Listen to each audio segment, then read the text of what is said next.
Halo, assalamualaikum warahmatullahi wabarakatuh. Selamat sore. Hari ini aku mau masak Maggi, chili. Ada chili 6 dengan bawang putih 1 dengan bawang sedikit. Bawang putihnya harus potong kecil-kecil.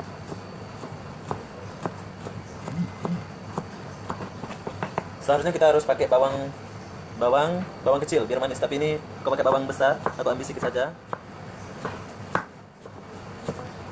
Oke, bawangnya udah cukup.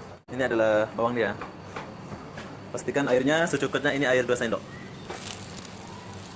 Oke, kita harus siapin minyak terlebih dahulu.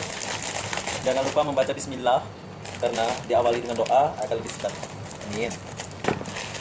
Pastikan dia sebelum masak. Ini nanti airnya udah hilang semua ini. Oke, ini adalah Maggi saya buat. Chili dia itu taruh 6 biji saja sama telur dadar 1, air 2.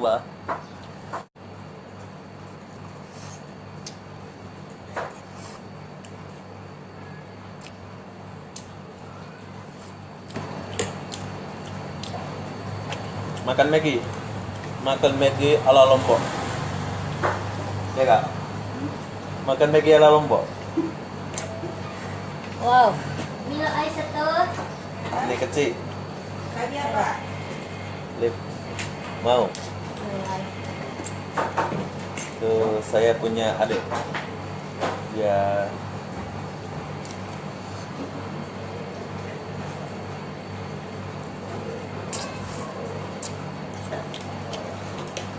Oke. Sampai di sini dulu, oke?